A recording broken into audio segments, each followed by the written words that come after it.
Hello everyone, I'm meteorologist Charlie Ironmonger. Thank you so much for joining me today for your 1 p.m. news and weather update from the First Alert Desk. Now we've got news out of really Carteret County in Beaufort in Carteret County, where protesters took to the streets to protest against ICE following another deadly Minneapolis shooting.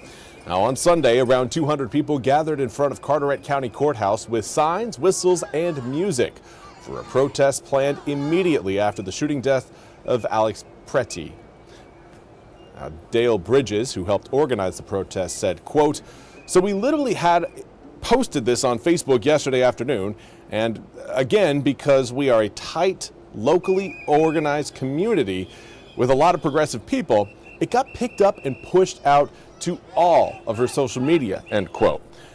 Now, Carrie Balicki said, quote, "Enough is enough. Like, we can't sit at home anymore. We can't just wait for somebody to do something. The people have to take it upon themselves to make sure that we stand up, and we stand up for what's right," end quote.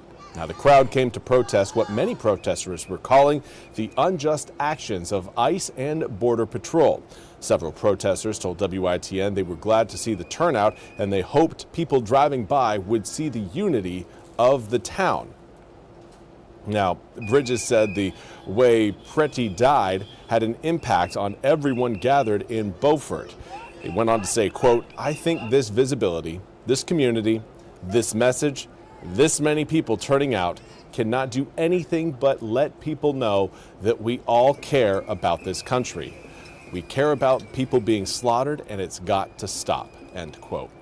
Now, the protest was at the same site where protesters gathered just a few weeks ago following the shooting death of Renee Good by an ICE officer.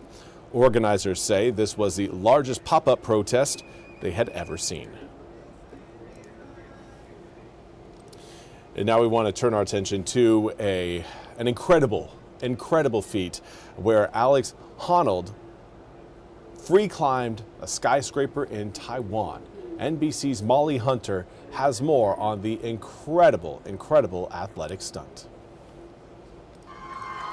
For those of us watching the live stream at home, it was a death-defying, nerve-shredding, edge-of-the-seat experience. He's done it! But the man himself, Alex Honnold, had the time of his life. This is so cool. Taipei 101 is a 101-story skyscraper towering 1,667 feet in the air. And it's been climbed before, but never without ropes. Untethered, the 40-year-old American climber, famous for the Oscar-winning film Free Solo, made history again. This time, the spectacle live-streamed on Netflix. Oh, this is amazing. I mean, look at the day. It's so beautiful. It's like, look at Taipei. Can you just take a step back? You're making me nervous, man. Can you just like... Oh, yeah. With crowds watching below and from inside. See you guys in a little bit. I'm going to keep All cruising. right. Yeah. It feels infinite. It just keeps going forever. So, I mean, that was definitely the challenge, was just to stay present. And the understated and unrivaled king of free soloing stayed present for 95 minutes. The father of two checking in with wife Sandy at the 60th floor. At times, no hands. No.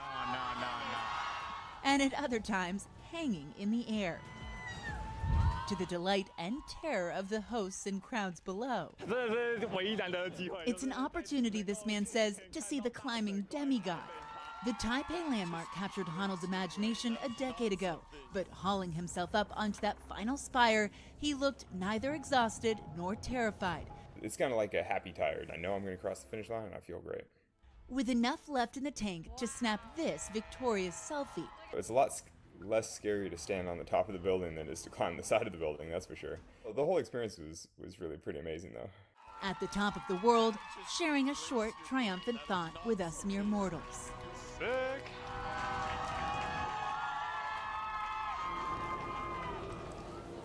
That is cool. Just sick.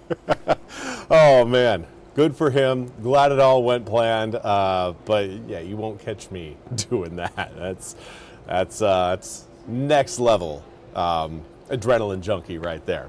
Let's take a look at what we have got weather-wise across eastern North Carolina. We're going to start to see some blue skies here coming up over the next few hours.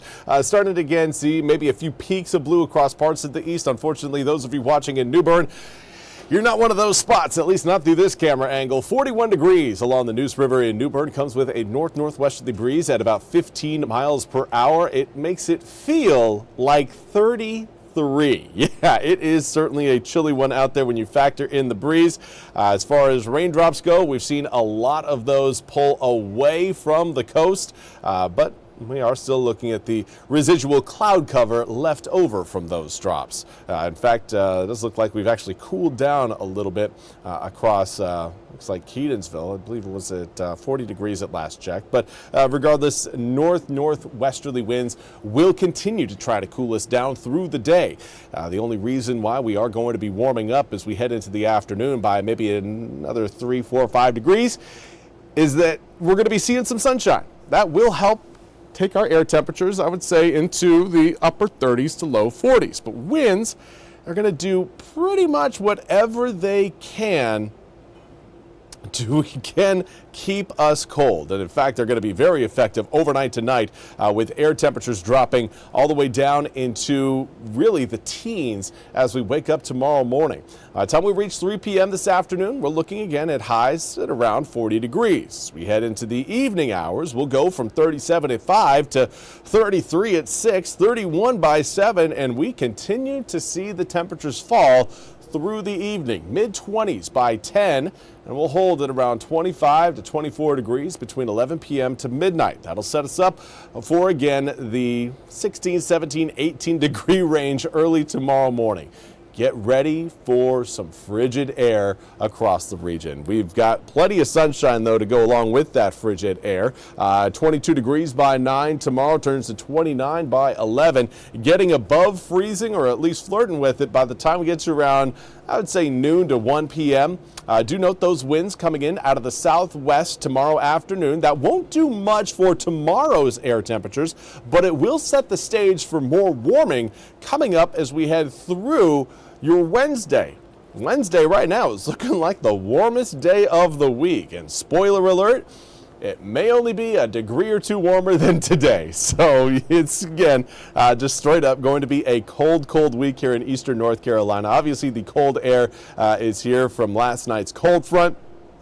Note that area of low pressure you're seeing back towards Canada. That is our next source of cold air, and the fact that it's coming out of Canada should tip you off to the fact that it is freezing cold. It is frigid air, Arctic air coming down across the Great Lakes. That'll be with us moving into Wednesday. The front itself should be set up over the east Wednesday at around, I would say, 8, 9 a.m. and then it moves its way across the area through the day on Wednesday, and that will keep air temperatures from getting too warm, likely into the low 40s by Wednesday afternoon. Later on tonight, we may see a few stray snow flurries around the Albemarle Sound, but not going to amount to much. May again lead to some beautiful pictures. You can always submit those to Carolina Camera. But as far as accumulations go, doesn't really look like anything's there because this is going to be a very quick in and out type of a system, not lingering over the east, and that means that accumulations will be very difficult to come by. Through the day on Tuesday, nice and sunny, but very cold. Highs into the mid to upper 30s for Tuesday, with again a start temperature in the teens. Here's a look at what to expect over the next 8 days, and it's kind of more of the same. Cold weather, and more cold weather. Now, the big caveat to that is this coming weekend. While we will stay cold, we are looking at an opportunity for a few snowflakes coming down. Right now, models are suggesting that another area of low pressure will form off the coast of South Carolina and Georgia. This is a classic setup for traditional eastern North Carolina snow potential.